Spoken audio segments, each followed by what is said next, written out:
Bienvenidos nuevamente a este ciclo de seminarios con especialistas internacionales y locales en materia tributaria. Hoy estamos hablando de China. Como habíamos dicho en los seminarios anteriores que tuvimos, en las emisiones que tuvimos anteriores, tuvimos al doctor Parra de la Universidad de Génova, al doctor Darío González del CIAT, asesor mayor también de la FIP, al director del IEF, del Instituto de España. Tuvimos también a gente del Ministerio de Economía de la Nación Argentina, el doctor Lódola, quien habló de política tributaria. Tuvimos también al doctor Folco, un juez federal, y también hicimos otras actividades en conjunto con la UBA y demás. Fue sobre la pandemia, ¿no? Esto que nos está atravesando en estos momentos. Hoy vamos a hablar de China. Para ello buscamos una de las personas que más conoce de China, para que nos cuente un poco qué es China,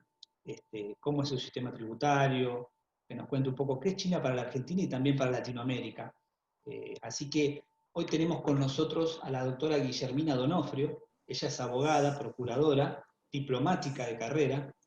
fue relatora de ARBA durante 7 años, becaria por concurso de la carrera diplomática en el ISEN, que es dependiente del Ministerio de Relaciones Exteriores, Comercio y Culto de la Nación Argentina. Fue secretaria de Embajada y cónsul en China durante el año 2015 al 2018. Después fue cónsul adjunto en Estados Unidos, en el consulado específicamente de Miami, entre el 2018 y 2020. Actualmente es la jefa del área política de la Embajada en China, en Beijing. Ella es abogada, es de destacar que se recibió de abogada en 3 años, magíster de Relaciones Internacionales por la Universidad de La Plata, especialista en Economía y Negocios con Asia, Pacífico y India de la Universidad Nacional de 3 de Febrero, es máster en China de la Universidad de Alcalá de España, habla 7 idiomas: español, inglés, francés, árabe, italiano, portugués y chino. Para nosotros es un gusto muy grande que esté con nosotros Guillermina, que además es una amiga, y agradecemos, ya que estamos en este momento, tanto al CEAT, al Centro de Administraciones Tributarias Subnacionales, por este espacio que hemos armado en conjunto con el CEAT y la Universidad Nacional de 3 de Febrero, mi casa, a toda la comisión directiva, al presidente especialmente, y también queremos agradecer a la AFIP, la Asociación de Empleados de la AFIP, al Consejo de Ciencias Económicas, a los colegios de abogados, a la AFIP y a la AEFIP, Asociación de la AFIP. Hoy también tenemos presente a la Administración Tributaria de Mendoza, la AGIP, ARBA, ATER, a Río Negro, a Neuquén, a Areste Tierra del Fuego, a la ATP de Chaco, a la DGR de Córdoba, a la Comisión Arbitral de Impuestos de Argentina, a API de Santa Fe, a San Juan, a la DGR de Tucumán, municipios de San Isidro, Vicente López, 3 de Febrero, Villa Gobernador Gávez, Rosario, Tigre, Río Cuarto, Paraná, Balcarce, San Fernando, Villa María, Almirante Brown, General Valgorria, Pilar, Esteban Echeverría, La Matanza, San Miguel, Tandil, la ciudad de Mendoza, Maipú, Godoy Cruz, entre otros que nos acompañan. Así que para nosotros es un gusto muy grande. También está Carlos Rubinstein, que es el director de Relaciones Internacionales del CEATS, así que estamos muy contentos de poder realizar este seminario con China, porque sobre todo en estos días, últimamente se está hablando mucho de China, y acá en Argentina, y queríamos un poco saber qué es China para el mundo, qué es China para Latinoamérica, especialmente para la Argentina, saber un poco cómo es su sistema tributario, si hubo alguna reforma, y qué son los organismos que recaudan en China, ¿no? Para nosotros es toda una intriga, y bueno, seguramente Guillermina nos va a poder explicar un poco en profundidad todo esto. Guillermina, ¿cómo estás? Allá en Beijing, viajamos 11 horas en el tiempo, nos vamos a la noche de Beijing. Eh, ¿Cómo estás, Guillermina? Gracias por atendernos primero. Hola, buenos días, Gabriel. Muchas gracias por esta oportunidad. Carlos también, tengo que agradecer por representar al CEATS, por esta hermosa invitación. Y bueno, a todos los compañeros que están ahí del otro lado en Argentina, con 11 horas de diferencia, acá son las 9 de la noche. Agradecerles este espacio que quiero compartir con ustedes, un poco de lo que más me apasiona, que es hablar sobre China. En este momento estoy transitando mi segundo puesto aquí en la Embajada Argentina en Beijing, así que con muchísimo orgullo voy a tratar de adquirir la mayor experiencia posible y tratar de, por supuesto, compartirlo en los espacios académicos que que se me pueda brindar este espacio como el que me brindaste vos, Gabriel, en este momento. Y bueno, gracias por esto. Quiero contarles un poco sobre mi experiencia aquí y un poco también sobre qué es China qué significa para el mundo, qué significa para la región, qué significa para nuestro país, para darle un poco de contexto y luego empezar a conversar un poco sobre las reformas más recientes al sistema tributario chino y algunas perlitas que son bastante nuevas respecto de cuestiones tributarias, China y multilateralismo. Así que cuando ustedes me digan, me gustaría comenzar. No sé si quieren hacerme algunos disparadores o quieren que empiece a contarles un poco. Contanos vos, que sos la que sabe. Ok, voy a ir tratando de pasar la filmina. La primera de ellas dice de qué hablamos cuando hablamos de China. Y aquí quise volcar un poco algunos datos relativos a la posición geopolítica de China en este momento. Y China se autodefine como gran potencia mundial en ascenso, ya que entiende que todavía hay ciertos elementos propios de las superpotencias que aún no ha logrado consolidar, pero tiene un camino ya programado una meta programada para convertirse en superpotencia en un mediano plazo. Este nuevo lugar que ocupa China en el escenario mundial ha también atravesado las distintas esferas de poder de otras potencias tradicionales que tenían su lugar en el mundo, y los sistemas internacionales se vieron muy movilizados y debieron reacomodarse de alguna manera a este nuevo actor tan importante con las dimensiones que China posee, ¿no? Entonces, un poco lo que remarco en esta filmina, que habla también del ascenso de China y que este es el siglo de China para algunos académicos, el siglo XXI, parece bastante acertado, considerando que ha generado un cambio en el balance de poder. Lo hemos podido observar con ciertos cambios que han operado en las relaciones económicas, comerciales con otras potencias, ciertas tensiones, y además con la participación sumamente activa que ha tenido China últimamente en los organismos multilaterales, no solamente en la ONU, sino también en Davos, sino también en la Organización Mundial de Comercio, G20, entre otros. Hasta el estallido de la crisis financiera internacional, en 2008-2009, China venía creciendo a tasas de 2 dígitos por aproximadamente 30 años. Y este crecimiento vertiginoso creo que ha despertado un interés y una curiosidad tan grande, por un lado de la academia, y por otro lado cierto miedo y cierta amenaza, no solo por los estudiosos, sino también por quienes entienden del poder mundial, ¿no? Y por quienes quieren tener un rol preponderante en el tablero internacional. Este crecimiento económico de 2 dígitos, que por lo menos hasta esa fecha podemos identificarlo como un crecimiento exponencial económico, vino acompañado de un crecimiento en otro tipo de recursos de poder duro, como se le llama en las relaciones internacionales, por su mayor presencia militar, por su mayor dotación militar y política en el mundo. Hay algo muy interesante que también se está hablando, que es como se habla de un cambio en el epicentro de poder mundial, desde Occidente hacia el Oriente y específicamente hacia la zona de Asia-Pacífico. No solamente por China, que es como la gran referente en este momento, sino porque hay otros estados que se han convertido en economías sumamente importantes y motores de crecimiento del mundo en los últimos tiempos. Sí, me parece importante primero dar un poco de contexto antes de entrar a conversar respecto de las aproximaciones al sistema tributario chino, ya que China es una nación que ha crecido en forma exponencial en los últimos 70 años. Era una nación muy pobre y hoy por hoy está ocupando un lugar en el mundo que muy pocas potencias podrían haberse imaginado hace 1 o 2 siglos atrás. Por lo tanto, es importante conocer qué lugar ocupa hoy en el mundo, en la región, qué relación tiene con América Latina y el Caribe,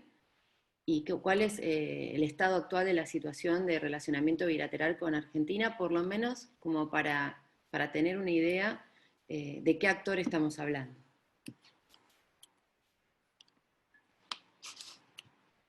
Un poco para poder reflejar rápidamente de qué estamos hablando cuando hablamos de China en términos numéricos. Hay un año muy importante para el desarrollo chino y es 1978, que es cuando China lanzó un programa de reforma y apertura a nivel nacional, que no solamente tuvo impactos domésticos en su estructura productiva, en su estructura impositiva, sino también en el relacionamiento con los demás países y en, como bien dice el programa, en su apertura al exterior. China venía siendo un país muy cerrado al comercio exterior, solamente tenía vínculos con algunos países con los cuales estaba alineado políticamente, y a partir de esta fecha, de un cambio bastante paradigmático a nivel político y económico, comenzó a atravesar un camino hacia la reforma y la apertura de su país y a lo que hoy estamos viendo, vislumbrando como este ascenso de esta potencia mundial. Ya en 1980 teníamos algunos datos sobre su PBI, que era menor a 300.000 millones de dólares, y su comercio exterior no llegaba a 40.000 millones de dólares. Y algunas cifras que vislumbran un poco cuál es el estado de situación hoy nos expresan que para 2015 el PBI llegó a 11 billones de dólares y su comercio exterior la convirtió en la segunda economía del mundo. Ya con datos un poco más actuales, remontándonos al 2018 y al año pasado, estamos en un crecimiento del PBI de China alrededor del 6%. Recuerden que veníamos conversando de que China tuvo 3 décadas de crecimiento ininterrumpido a 2 dígitos, pero hoy por hoy sigue siendo un crecimiento de PBI que en términos relativos con otros países es muy, muy relevante, y su PBI llega a 14 billones de dólares. Otra cifra que me pareció interesante resaltar aquí es la del comercio exterior, que nuevamente, hoy por hoy, el motor del comercio exterior mundial, quien participa en forma totalmente vislumbrante y que se destaca por ser un actor de muchísima relevancia y ser uno de los motores del crecimiento económico, es en el comercio exterior y es China, que según lo midamos por algunas instituciones, como por ejemplo la OMC u otros buscadores, la consideran como la primera economía en participación de comercio internacional o la segunda, porque a veces hacen una separación entre la economía de Hong Kong y no la contemplan dentro de la economía de China continental. Otro de los datos que me pareció bastante interesante de resaltar es que hoy por hoy China también produce muchísimos productos manufacturados y tiene muchísimas invenciones como país, y tiene al 2018 registrados más del 50% de las patentes de la OMPI, de la Organización Mundial de Propiedad Intelectual. Sus usuarios de Internet han superado cualquier otro número en el mundo, y un dato curioso es que los turistas chinos son los que más gastan en el mundo, a $300 por día, sobre todo si lo consideramos o lo contrastamos con lo que les comentaba hace unos minutos, de que China no hace mucho tiempo estaba prácticamente cerrada al mundo, y hoy por hoy el turista chino también es otro promotor del crecimiento económico mundial.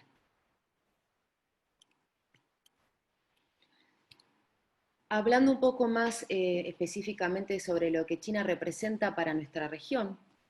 al 2018 estábamos comerciando entre América Latina y China a un volumen que llegó a 307.400 millones de dólares. Y la verdad que no es un dato para no mencionar que desde el 2015 para el Cono Sur es el principal socio comercial. Por supuesto que también China no solamente en términos de comercio exterior es un socio fundamental para la región, sino también en términos de inversiones. Un poquito más adelante les voy a hablar de una iniciativa que fue muy importante, no solamente para nuestra región, sino también para China y para que ella se posicione en el mundo como un actor mucho más influyente en términos multilaterales, que es la iniciativa de la Franja y de la Ruta. Y en el marco de esa iniciativa también hay muchos proyectos de inversión que están llegando a la región, no solamente al Cono Sur, sino también a América Central, ya que este proyecto, que en principio se pronosticaba que fuera solamente para las zonas aledañas de China, para los socios dentro de su área de influencia más cercana, hoy por hoy ha llegado hasta América Latina y el Caribe. Y por supuesto para nuestro país hay un dato muy relevante que este año, con las particularidades que nos han atravesado, China se ha convertido en el primer semestre en el principal socio comercial, desbancando, por lo menos por un tiempo, a Brasil. Creo que en este momento están todavía disputándose el primero y el segundo lugar. Y por supuesto, destacar que Argentina es el país que recibe más infraestructura desde China en toda América Latina y está en un porcentaje de alrededor del 40%. Bueno, dada esta introducción de más o menos cuál es el lugar que China tiene en el mundo, en nuestra región y en el país, antes de empezar a hablar de esta primera filmina sobre el sistema tributario chino, me gustaría solamente hacer algunas apreciaciones muy, muy básicas respecto del sistema político chino, ya que a medida que vaya explicando las distintas etapas de la evolución del sistema tributario desde el establecimiento de la reforma y la apertura en el 78, hay algunos conceptos que por ahí no a todo el mundo le van a resultar muy familiares, que parecen como muy técnicos o muy políticos. La República Popular China como tal se estableció en 1949, cuando históricamente el Partido Comunista de China y el Partido Nacionalista, que estaba en ese momento en el gobierno, estaban disputándose el poder, y el Partido Comunista logró vencer a los nacionalistas del comandante Chiang Kai-shek, quien fue el que fue líder hasta ese momento, y se exilió en la isla de Taiwán. A partir de 1949, China se establece en una república popular con un régimen político autoritario bajo el comunismo, y su sistema político en sí responde a ciertas instituciones que se manejan de una forma que por ahí pueden resultar particulares para nosotros que vivimos en democracias occidentales.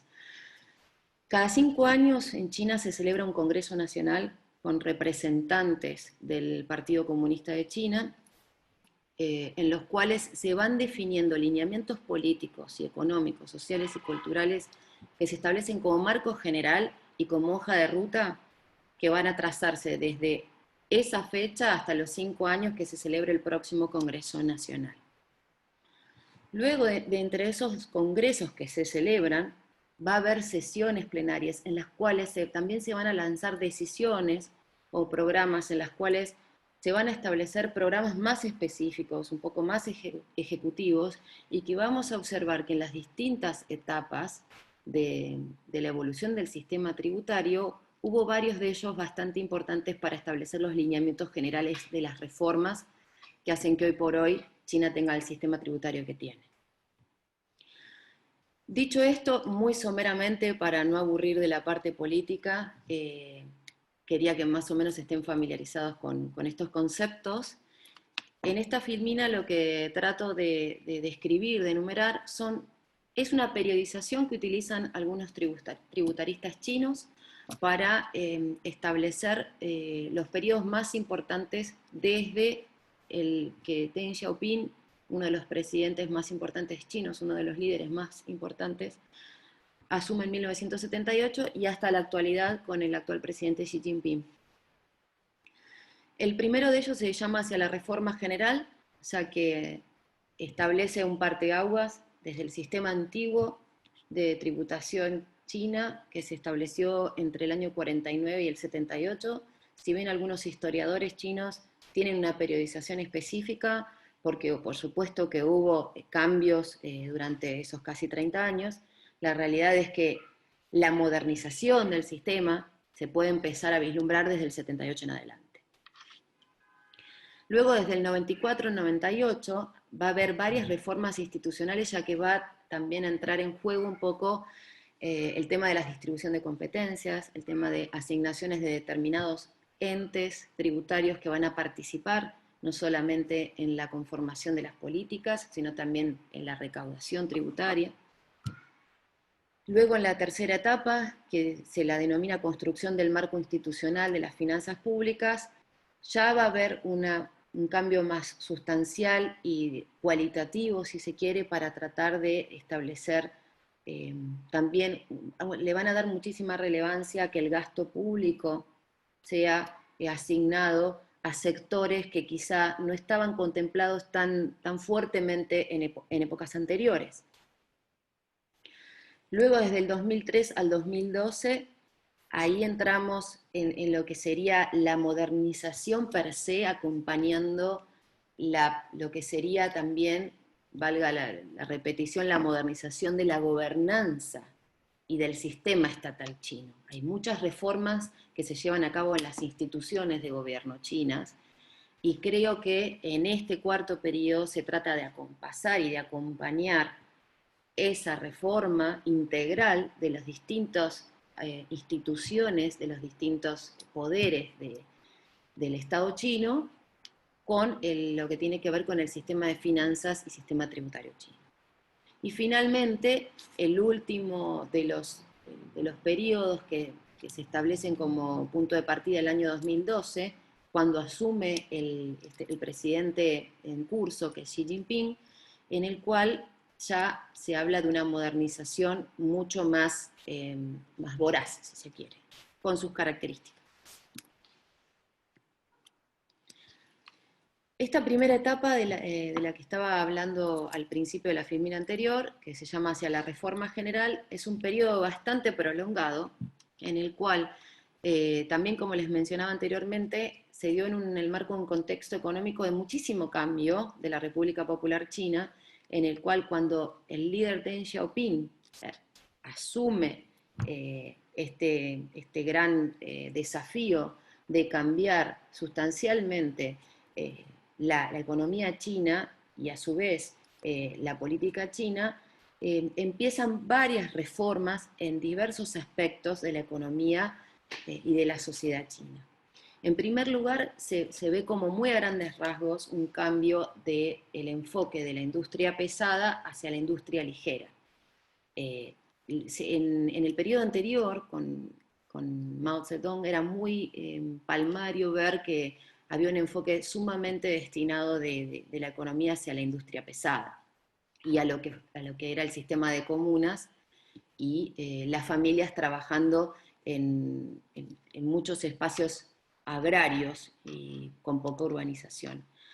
A partir de este momento, el 78, se empieza una modernización bastante acelerada, dándole un impulso muy grande a la apertura del país a través de las zonas económicas especiales. En el 78, y ya más llegado al 80, se empiezan a establecer 4 de las grandes zonas económicas especiales que todavía siguen vigentes. Una de ellas no es específicamente una ciudad, sino que es un área de Shanghái. Y luego en el sur de China, todas ellas ubicadas en la zona costera, ¿sí? en la costa este de China. Está Zhuhai, está también Xiamen, que está en la provincia de Fujian, y está Yuzhou. Después, este tipo de zonas económicas con distintas características en las cuales se establecieron no solamente facilidades para el ingreso de las inversiones extranjeras directas, sino que también se establecieron medidas a nivel tributario, a nivel de factores productivos, para poder establecer costos más bajos y que las empresas pudieran producir en China con un incentivo mayor. Esto se fue proliferando y ahora ya hay más de 20 zonas económicas especiales y van teniendo diferentes nombres. Además de esta gran idea que se implementó, como les decía, en la costa este de China, también se empezó a trabajar sobre la idea de descentralizar el poder y no abocarse los temas importantes de las finanzas y del sistema tributario solamente en el gobierno central, sino que de a poco empezaron a descentralizar hacia las instancias provinciales y locales, no solamente la parte legislativa, sino también la parte de recaudación y de transferencia de beneficios impositivos. A partir de allí también se dan algunas reformas en lo que tienen que ver los impuestos que hasta ese momento en China se aplicaban. Se empiezan a establecer algunos porcentajes diferenciados para el establecimiento de empresas con participación extranjera y empresas domésticas, distinguiéndose un 25% para las nacionales y un 33% para las que tenían participación foránea. Luego se establecieron otros sistemas de impuestos sobre los ingresos individuales. También se continuó con el impuesto sobre la agricultura, que gradualmente va a ir disminuyendo hasta su desaparición, hasta no hace mucho tiempo, y un sistema de tarifas que acompañó al sistema de impuestos per se.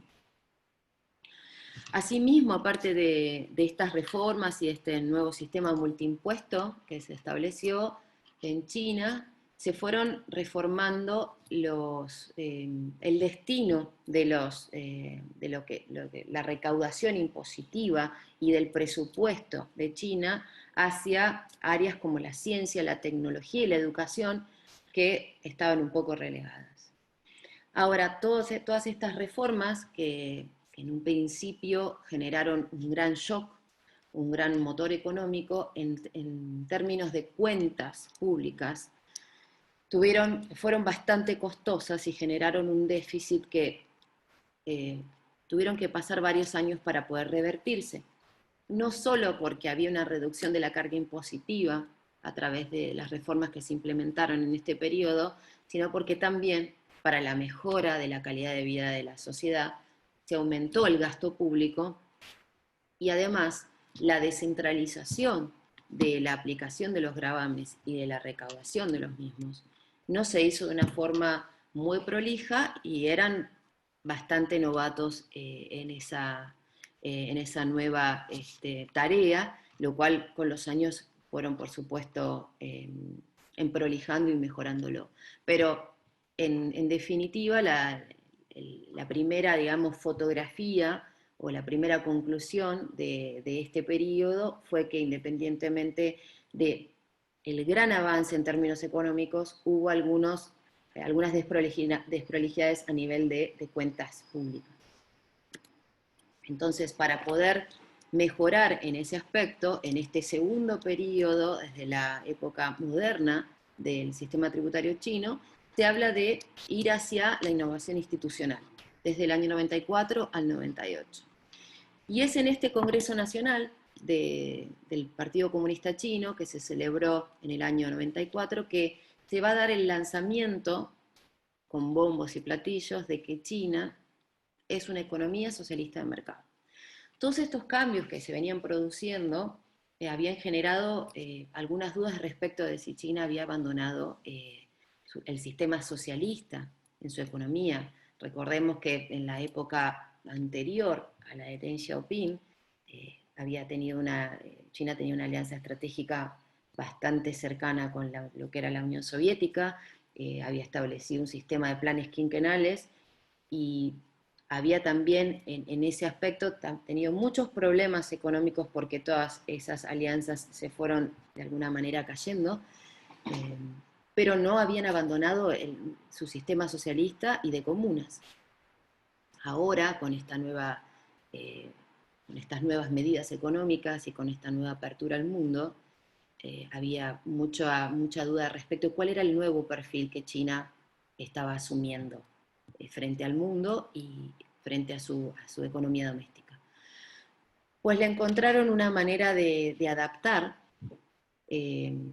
la teoría a la práctica y la han nombrado a su propia economía como economía socialista de mercado, en la cual todavía el Estado tiene una presencia muy fuerte en determinados sectores, en los cuales tienen intención de proteger, ya sea por la relevancia de esos recursos, ya sea porque no quieren que esos recursos salgan del país y son de abastecimiento fundamental para la población china. Y por otro lado han dejado abierto al mercado ciertos espacios en los cuales no se consideran competitivos o pueden resultarles de mucho interés para poder coadyuvar a su crecimiento económico, generando una especie de economía dual, mixta, con características muy particulares, como es la economía china hasta el día de hoy. Y en este tercer plenario del comité, que fue al año siguiente del Congreso Nacional, se dictó esta decisión del Comité Central en aspectos específicos concernientes al establecimiento de la economía socialista de mercado. Y a partir de allí se establecieron las pautas para poder lograr que esa economía socialista de mercado llegue a buen puerto y sobre todo destrabar esta situación que se les había generado con el déficit fiscal. Entonces esta descentralización de poder que les comentaba antes había tenido sus problemas y la transferencia de beneficios quizá no había sido de la manera que ellos habían imaginado ni con la transparencia que ellos hubieran querido. Por lo tanto empezaron a hacer otras reformas para poder lograr que en principio había un grave problema que tenía que ver con la manera de gravar los impuestos sobre los bienes. Y es que la estructura que habían establecido era bastante compleja, lo cual muchos de los contribuyentes no sabían siquiera cómo debían aplicarlos, y por otro lado también se daba lo de la doble tributación. O sea, era un universo de varios problemas que iban trabajando a medida que se iban generando esas cuestiones. Por lo tanto, esta reforma vino a traer mayor simplificación de los sistemas impositivos y de tasas, intentando lograr una carga tributaria un poco más justa, porque sobre todo sobre los impuestos que van al consumo había mucha diferencia entre la carga tributaria que se generaba a los sectores más vulnerables por sobre los sectores más pudientes. Y se trató de hacer un reparto de poder entre los distintos sectores de gobierno y de las distintas instancias administrativas más apropiado. Se trató de dar mayor responsabilidad y también de que las instancias provinciales, locales, etcétera, sean un poco más prolijos al momento de hacer la recaudación tributaria. En otros niveles lo que se estableció también son agencias tributarias específicas también para que fueran más profesionales en este aspecto y que fueron las que, vamos a ver un poquito más adelante, generaron otro problema, que es el tema de las tasas. Y en algunos casos se logró reducir algunos porcentajes de impuestos, sobre todo lo que es ingresos corporativos. Ahora, este breve periodo de 4 años, podemos observar que ya hay un resultado positivo. Con todas estas vicisitudes y estos problemas que se les presentaron a este gobierno desde el 94 al 98, que fue el gobierno de Jiang Zemin, el que se lo llamó como el tercer referente de los políticos chinos, la tercera generación de políticos. Y en este sentido logró que los ingresos aumentaran y que el sistema tributario fuera de a poco regulándose. En este periodo que va desde el año 1998 hasta el año 2003, Sigue Jiang Zemin, sigue este político que les comentaba recién, y se va a verificar este pequeño error que a través de la creación de las agencias tributarias locales se les fue de las manos al gobierno central y después de un tiempo detectaron que había cobro de tasas que no estaban autorizadas por el Congreso Nacional y que eso generaba que la falta de regulación no pudiera verificarse como un ingreso en lo que es el presupuesto anual, ni imputarse en forma legal en lo que era el gasto fiscal del país. Esto lo anunció el primer ministro chino de Jiang Zemin, que era Zhu Rongji, que era un economista muy reconocido en su época, y rápidamente actuaron sobre el problema, tratando de unificar lo que era la política de sistema impositivo y sistema de tasas, y lo aunaron en uno solo para tratar de absorber esas tasas que no estaban reguladas en los tipos impositivos ya existentes o creando otros tipos que fueran un poco más fieles al bien que se estaba grabando. Este político, Jiang Zemin, se los mencioné ya varias veces, sobre todo porque fue muy importante para la parte económica de China, y a través de una teoría que él estableció, que él lanzó, que él pensó, que la llamó de las tres representaciones o de las tres representatividades, según cómo se la traduzca. Él trató de poner de modo científico que era necesario modernizar no solamente la parte económica, sino que también la parte política tenía que tener su correlato para que todas las fuerzas productivas y que todas las clases económicas y grupos de poder de China pudieran participar y formar parte del crecimiento del país, y que además lo ayudaran al Partido Comunista Chino para poder construir esta sociedad que ellos se habían propuesto con características chinas. Entonces, a partir de esta teoría, las bases de convocatorias políticas del partido se abrieron hacia sectores que habían crecido exponencialmente desde el 78, crecido por esta apertura al exterior y todos estos empresarios que habían empezado a aflorar con grandes riquezas y que podían trabajar en forma mancomunada con el Estado chino para poder llevar al país a mejor puerto. Así que a partir de esta reforma partidaria se pudo ampliar las bases de poder, no solamente en lo económico, que ya se estaba dando, digamos, de facto, sino también en la parte política. Se lo institucionalizó de alguna manera. Y otro de los grandes hitos que se dio en este marco temporal fue la incorporación definitiva de China en la OMC, que se dio en el año 2001, y que a partir de las normas y los principios que están establecidos en este organismo multilateral, China debió también adaptar algunas normas y algunos procedimientos nacionales para que estén acorde a la OMC, como por ejemplo la aplicación de los tributos sobre las empresas con participación extranjera, que estaban diferenciadas de las domésticas, y se estableció un porcentaje único para ambas, para que no haya una discriminación entre ambos sujetos tributarios.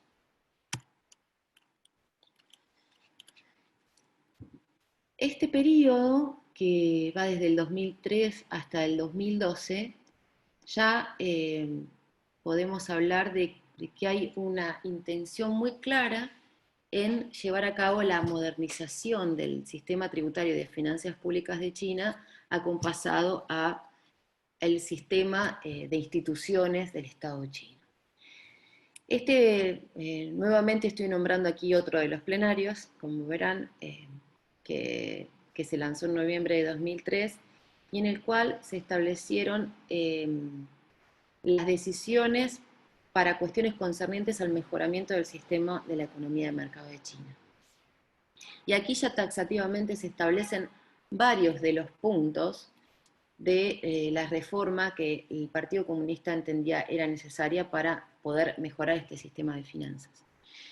Y en principio habla de un sistema de reembolso impositivo en las exportaciones, ya que antes era bastante más rigurosa la aplicación de impuestos sobre los aranceles aduaneros y sobre los derechos a las exportaciones, no a las impos, sino a las expos.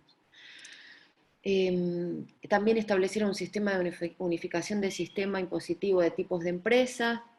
el IVA, que siempre había sido el impuesto de mayor relevancia en cuanto a recaudación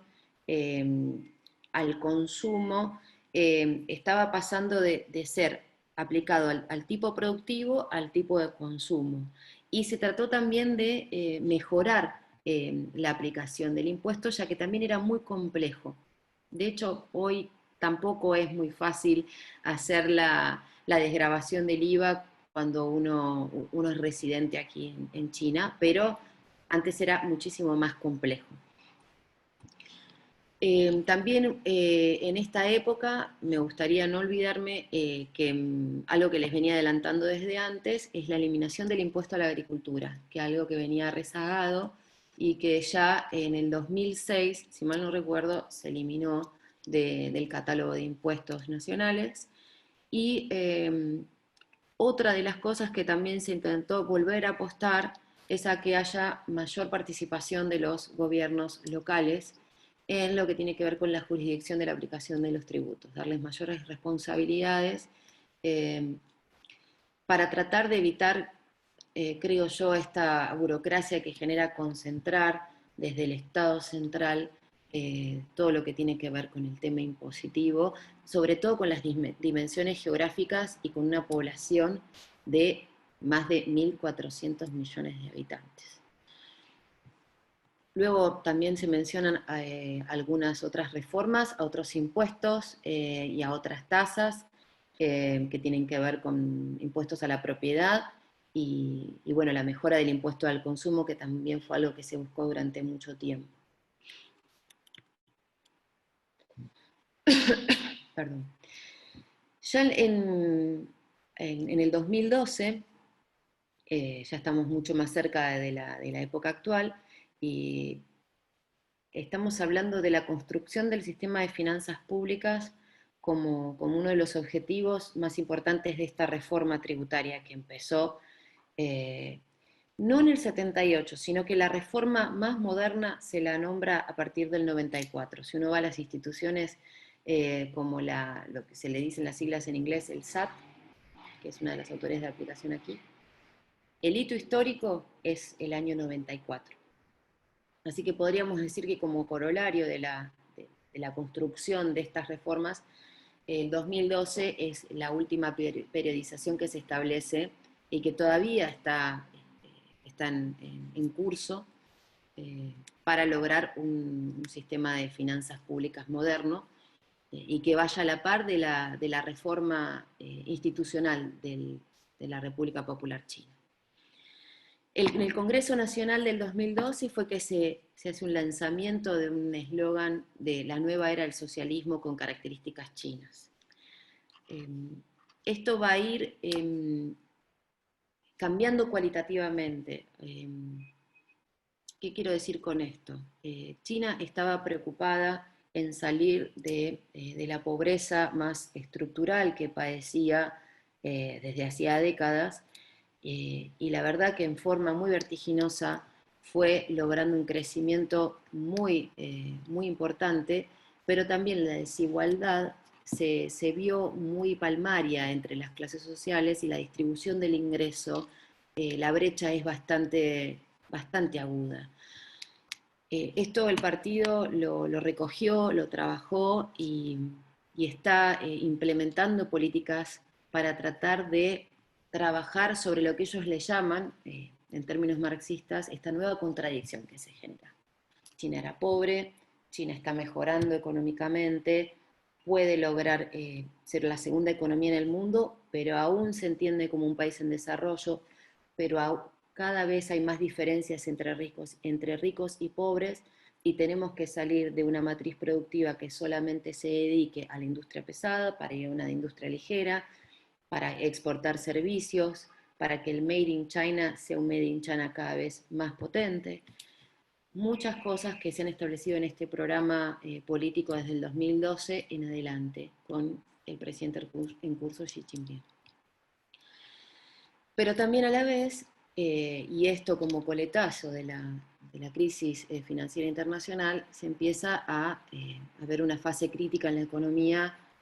china, sobre todo porque empieza a descender el crecimiento. Ya no estamos hablando de crecimientos a 2 dígitos, sino que estamos en alrededor del 7%, y ya a esta altura estamos alrededor del 6%. Y hay un cambio muy diametral en lo que es la economía doméstica, de pasar de enfocarse al consumo interno hacia el lado de la oferta. En este sentido, el plenario que se celebró en el año siguiente, en el 2013, estableció también, nuevamente ratificó la decisión de profundizar la reforma impositiva, ratificar también la necesidad de establecer objetivos fiscales modernos, y ya con 2 objetivos muy rimbombantes y a largo plazo, que se habían establecido en ese momento, que fueron lograr que China sea, o que tenga una sociedad modestamente acomodada para el 2021, que es justamente el aniversario de la creación del Partido Comunista de la República Popular China, y además lograr ser un país armonioso, fuerte, democrático, culturalmente avanzado, que está relacionado con lograr alcanzar determinadas realidades políticas, culturales y de poder y de recursos de poder,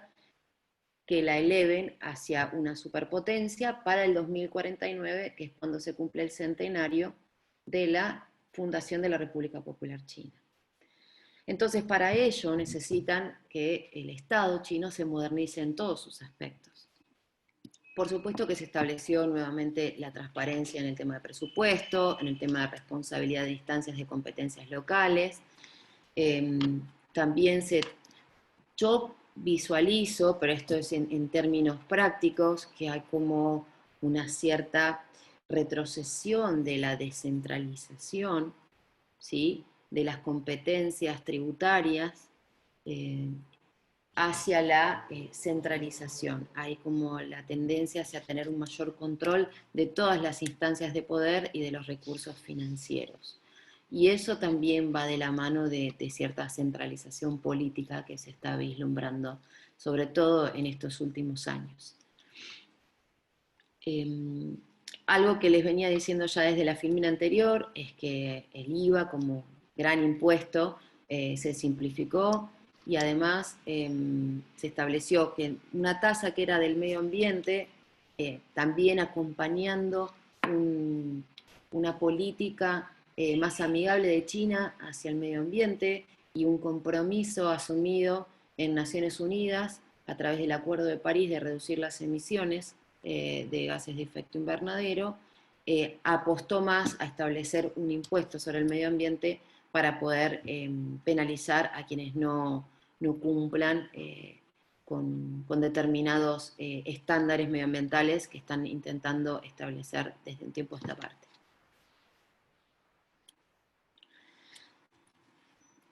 Quería un poco,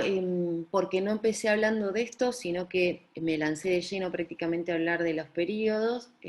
contarles en breve detalle quiénes son las autoridades que están involucradas en el proceso de aplicación, en el proceso de grabación, en el proceso de recaudación y de emisión legislativa y control de los impuestos en China. Fundamentalmente la estrella de estas instituciones es la Administración Estatal de Impuestos, o la SAT en sus siglas en inglés. Ellos tienen un consejo directivo, hay un comisionado que es la más alta autoridad. Aquí en la filmina les menciono el nombre del comisionado, es Wang Yun. y tiene 3 comisionados adjuntos que colaboran y lo asesoran, y hay una inspectora de disciplina. Esta Administración Estatal de Impuestos depende directamente del Consejo de Estado, que el Consejo de Estado es como el órgano ejecutivo y de aplicación de las políticas chinas más importante, que depende directamente del primer ministro. Y aquí también les menciono cuál es la página web para poder consultarlo. Es bastante amigable la página web, tiene muchísima información respecto a cuáles fueron los cambios que se han ido produciendo, a noticias de actualidad, de cuál es la realidad china hoy en términos impositivos. Y esta institución se encarga de preparar lo que son los borradores de las leyes impositivas que después el Congreso Nacional va a sancionar. Implementa reglas, y de ella dependen, que creo que esta es la función más importante, lo que son los burós locales y las agencias impositivas que recaudan los impuestos a nivel administrativo más local, ¿sí? que trabajan más a nivel de condados, de ciudades pequeñas y de distritos más pequeños. El Ministerio de Finanzas también es una institución a la cual se le tiene que reportar, sobre todo en lo que es pautas de presupuesto y de Hacienda. Y el Congreso Nacional, como ya les mencionaba, está encargado de lo que es establecer el marco legal más importante y programático, si se quiere, de cuáles van a ser las hojas de ruta a seguir en términos de política económica, social, cultural de la República Popular China. No sé cómo estamos de tiempo, Gabriel, Carlos, yo ya... Estamos bien, estamos bien. ¿Estamos bien? Sí. Esta filmina un poco la introduje, aunque es muy específico y tiene que ver sobre un impuesto en particular, y no he hablado hasta ahora no me detuve a hablar de ningún impuesto. Me parecía interesante para ver un poco cómo se aplican aquí los impuestos a las importaciones, y muy someramente quería mencionarles que los impuestos que se aplican son el IVA, el impuesto al consumo, y los que ya conocemos, los aranceles de aduana. Aquí también menciono un poco cuáles son los tipos impositivos y a qué se aplica, cuáles son los porcentajes de IVA a estos bienes importados, que según el tipo de bien van entre el 17 y el 13%, creo que por hoy la mayoría está alrededor del 13%, y esto se aplica al momento del despacho aduanero y se puede deducir al momento de que ese bien se introduce en el mercado interno y se puede vender, es deducible. Otro de los impuestos que se aplican a los bienes importados es el impuesto al consumo, y ahí va más específicamente a bienes a los cuales se quiere desincentivar, si se quiere, a importar, como los bienes de lujo, como el gasoil, automóviles y motos. Y esto puede aplicarse por cantidad o ad valorem, y se va a pagar dentro de los 15 días desde que se emite la factura de pago por parte de la aduana. Y luego, ya más específicamente sobre lo que es aranceles de aduana, tenemos un montón de artículos gravables, específicamente 8.238, y según el plan de tarifas establecido al 2013, se pueden aplicar aranceles según el tipo de acuerdo que se tenga o la contemplación por organismo internacional paraguas en el cual ese bien esté amparado o no. Por lo tanto, puede ser que se le aplique un arancel de tasa de nación más favorecida, que tiene que ver con los bienes que provienen de países miembros de la OMC, o de países que tienen un acuerdo con la República Popular China en la cual se establece la cláusula de nación más favorecida, o que por origen, cuando hay un porcentaje de origen determinado que excede, creo que es el 65%, proviene de China, ese bien. También tenemos aranceles de tipo arancel convencional, que estos provienen específicamente de un acuerdo en el cual las partes establecen algún tipo de disposición preferencial para poder ingresar ese bien con determinados beneficios en forma bilateral. Y después también tenemos este plan de tarifas de 2013 que parece que establece un poco cuál es el catálogo de bienes y de productos que van a tener distinto gravamen en función del acuerdo que se establezca. Determina que hay 1.873 productos de determinados países que van a tener también algún tipo de preferencia. Y por supuesto, los que por tener un TLC con China van a tener un derecho convencional, una tasa preferencial, como en el caso de Chile, con el ingreso de determinados productos que están en ese paraguas normativo. Por supuesto que Hong Kong, como un territorio que también está comprendido dentro de lo que es políticamente la soberanía china, Macao como otro régimen administrativo especial, así los define el gobierno central, y Taiwán con sus particularidades tienen en general libre arancel para el ingreso de mercaderías a importar a China. Y luego hay algunas tasas especiales para países en desarrollo con determinadas características, como se menciona ahí, de Etiopía, Ruanda y Afganistán. Esto solo un poco para dar un pantallazo, porque generalmente es una gran curiosidad el tema de la importación de productos desde nuestros países hacia la República Popular China. Nosotros no tenemos ningún TLC firmado con China y tampoco a nivel de bloque,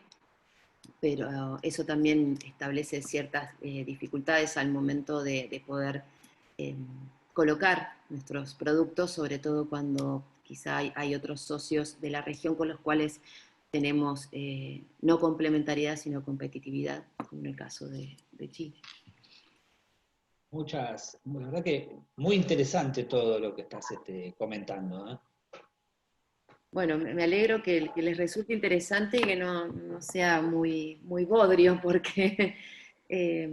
la verdad que quise hacerlo lo más general para poder tratar de abarcar todos los periodos y detenerme quizá en ciertas cuestiones que parecía que podían generar particular atención en quienes estuvieran escuchando la presentación. Por supuesto, después puedo también compartir toda la bibliografía de me nutrí para estudiar estos temas, porque la verdad que hay mucho, y cualquier pregunta, por supuesto, también es bienvenida. Hay dos últimas cosas de las que les quería comentar muy por arriba, que me parecen Dale. por demás interesantes, que es dos acuerdos que se celebraron a nivel bilateral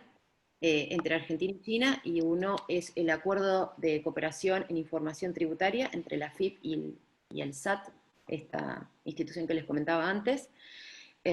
con los cuales se establece una sinergia de compartir información a nivel estadístico, porque hay muchas diferencias al momento de establecer los tributos desde el lado chino y cómo se organizan los distintos aranceles, las distintas tasas y demás, sobre todo en el sector de exportación e importación que hablábamos recién, ¿no? Comparativamente con cómo armamos nuestros informes estadísticos desde la FIP. Y esto también, como se firmó con Argentina, se firmaron con otros países como parte de esta exposición china en este nuevo siglo, y de formar parte de foros como del G20, en el cual la transparencia a nivel tributario y fiscal es sumamente importante, y la firma de estos acuerdos coadyuva a tener otro tipo de imagen y a mostrarse con los socios comerciales de otra manera. Y después en el año 2014 se firmó un acuerdo a nivel aduanas, ¿sí? que la verdad que lo firmó la Administración General de Aduanas de China y nuestra FIP. Y creo que sobre todo lo que intenta es evitar la comisión de ilícitos sin que la otra parte, sin que la contraparte se encuentre tan desprevenida y sin recursos, y con esta cooperación establecida en este acuerdo, hay canales de negociación más fáciles como para poder destrabar cualquier tipo de situación que pudiera darse en cualquiera de los dos territorios. Y finalmente, muy por arriba, les voy a comentar una iniciativa muy nueva que se estableció, que se llama Britacom, en el marco de la Franja de la Ruta. Esto se lanzó en el 2018 y parece que cada vez va teniendo más relevancia, está teniendo participación del FMI, de veedores del Banco Mundial, académicos, empresarios, OCDE. Por lo tanto, me parece que es un mecanismo al cual prestar la atención. Probablemente hoy no veamos resultados muy concretos porque es muy nuevo, se lanzó, como les decía, en el 2018 a través de una reunión que se hizo en Kazajstán, ahí se creó este mecanismo de cooperación y administración impositiva de la Franja de la Ruta, específicamente para los miembros de la Franja de la Ruta, pero de la cual participan las grandes entidades que tienen que ver con tema impositivo, tributario, fiscal.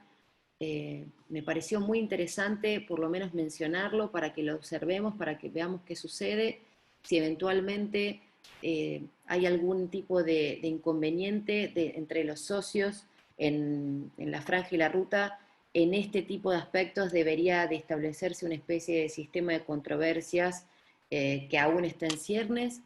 tiene órganos que están compuestos por representantes de los distintos miembros del Britacom, y la verdad que no quería dejar de mencionarlo porque me resultó sumamente curioso que ya estemos avanzando en el marco de esta iniciativa con algo tan específico como el tema tributario e impositivo y fiscal en la Franja y la Ruta. Así que los dejo con esta inquietud y bueno, y espero que hayan podido disfrutar de esta presentación como yo disfruté compartiéndola con ustedes. Bueno, te agradecemos mucho y realmente nos damos cuenta de cómo te fascina todo lo que es Medio Oriente, China, Asia, India. Así que lo hemos visto recién en tu presentación, que fue muy, pero muy buena. Te agradecemos y especialmente te agradezco yo porque sé que además estás en un feriado allá, estuvimos charlando, y que estás con nosotros siendo las 10 de la noche de allá de un feriado y estás con nosotros, sabiendo de que estás con mucho trabajo, atendés intendentes, gobernadores, todo el mundo te llama de Argentina tratando, ¿eh? Bueno, así que te agradezco realmente bueno, esto que estás haciendo por nosotros. Y seguramente te vamos a volver a convocar de acá en más para otras actividades o para otros eventos. Vamos a seguir en contacto como estamos cotidianamente. Por favor, para mí ha sido un placer y en serio, no es una molestia para nada, porque para mí es un espacio que lo disfruto muchísimo. Ya somos amigos en esto y lo que necesiten estoy a disposición para seguir compartiendo charlas. Cualquier tipo de consulta, por supuesto, será bienvenida y me encantaría estar pronto de nuevo con ustedes. Así que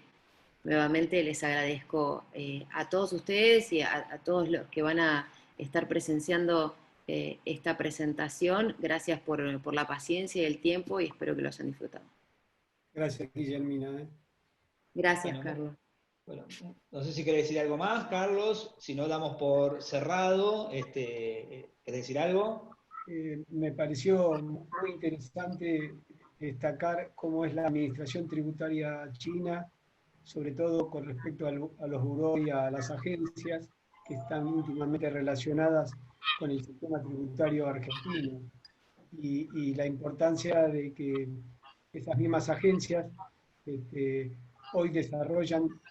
tanto la recaudación como la fiscalización en cada una de las comunidades. Y eso